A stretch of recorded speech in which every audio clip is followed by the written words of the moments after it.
अब यहाँ से हम इतना ही लेंगे। ये सिद्ध हो गया कि कबीर परमात्मा ने जब वो बालक रूप में प्रगटे थे, शिशु रूप में कंवारी गायों का दूध पिया था। अब हमारे पवित्र वेद क्या बताते हैं? वेद क्या है?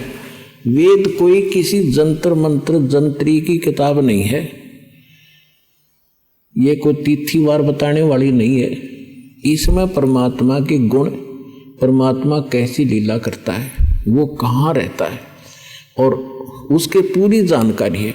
और जिस महापुरुष की लीला हमारी वेदों से मेल खाती है तो ही इज गॉड, वही परमात्मा है। अब आपको दिखाते हैं, ये देखिएगा ऋग्वेद 9 और 10 मंडल हैं। ये महर्षि दयानंद सरस्वती लिखा है इसमें। ये कहाँ से छपा है ये देखिएगा, सार्वदेशिक आर्य प्रतिनिधि सभा, महर्षि दयानंद भवन, रामलीला मैदान, नई दिल्ली से। ये इनके फोन और फैक्स नंबर है और ये यहाँ से छपा है। Parents offset printers 1510 Pataudi house, त्रियागन, नई दिल्ली से। अब इसके ऋग्वेद मंडल नंबर 9 का और सूक्त नंबर 1 का मंत्र नंबर 9 आपके रूबरू करते हैं। ऋग्वेद मंडल नंबर 9 और ये सूक्त नंबर 1 है, प्रथम से सूक्त से प्रथम सूक्त है। अब इसके हम 9 नंबर पे चलते हैं।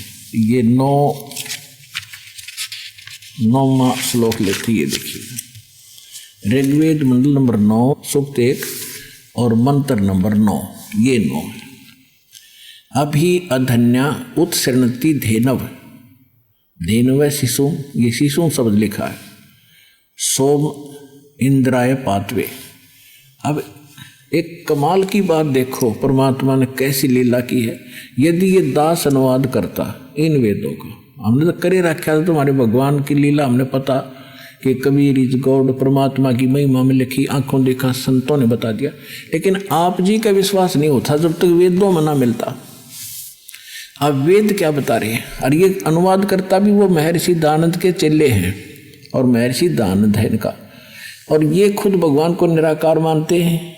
इन्होंने कोशिश भी की है अड़ंगाकरण की, अनुवाद की, लेकिन कहते हैं चोर चोरावे तू बड़ी गड्ढे पानी में, वो गड्ढे हुआ ऊपर आवे न सच्चाई छनी। इन्होंने खूब कोशिश की अपना ज्ञान के आधार से इनका अनुवाद अड़ंगा करने की, लेकिन छुपा नहीं सके सच्चाई को। देखना, ये खुद अनुवाद कर रहे हैं। उस सोम माने इन्हें कर दिया सोम स्वभाव वाले पुरुष को। देखो कमाल के आदमी है ये। अब सोम माने परमात्मा, 6 जगह लिखे पाओगे। देखिए इसी 9वें मंडल का प्रथम मंत्र है ये वाला, और इसमें सोम शब्द है, ये सोम। इसमें सोम माने सोम स्वभाव परमात्मन, यानी सोम का अर्थ है परमात्मा, शीतल सर्व शांतिदायक परमात्मा। सोम माने चंद्रमा भी होता है, लेकिन यहाँ परमात्मा की महिमा चल रही है। सोम माने ये परमात्मा। तो यहाँ इन्होंने क्या डंगा कर दिया, ऋग्वेद मंडल नंबर 9 सूक्त 1 मंत्र 9 में इम माने उस सोम माने सोम स्वभाव वाले पुरुष को, हम कहेंगे उस सोम स्वभाव वाले परमात्मा को, जो शिशु रूप में धारण करके कुमार अवस्था में, अभी अधन्या, अभी माने सब प्रकार से, यानी पूर्ण रूपेण, अधन्या माने अहिंसनीय नहीं, अधन्या माने बिना धनाई, धेनो माने गौवे तृप्त करती है। बता, अभी ने खूब कोशिश कर ली बकवाद करने की, लेकिन छुपा नहीं सके। परमात्मा 3 प्रकार से लीला करता है।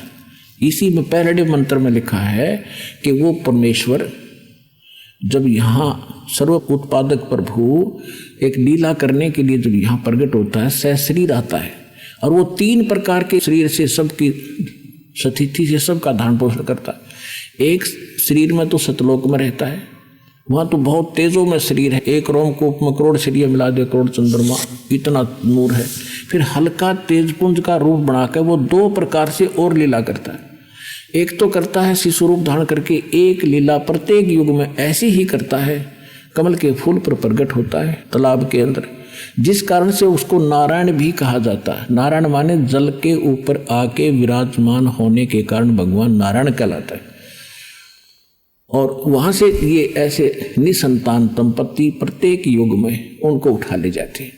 वहां फिर वो लीला करता है, एक मनुष्य की तरह जीवन जीता है, ज्ञान प्रचार करता है। और दूसरी प्रकार का फिर वो कभी भी कहीं पर भी जिंदा महात्मा संत साधु का रूप धारण करके और आके प्रकट हो जाता है, अच्छी आत्माओं को ज्ञान देते हैं, उनको सतलोक ले जाते हैं, फिर अपने गवाह बना के छोड़ जाता है। इस प्रकार वो लीला करता है।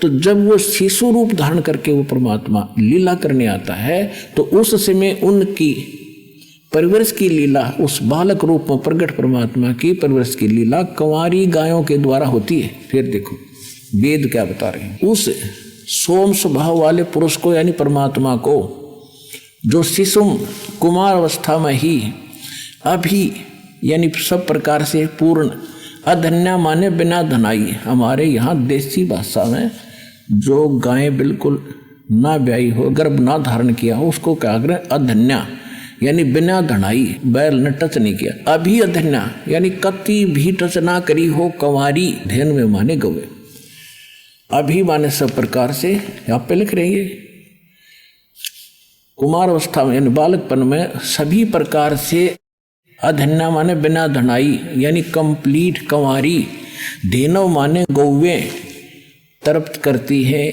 उनके पालन की लीला कंवारी गायों से होती है। अब who is God? Kabir is God.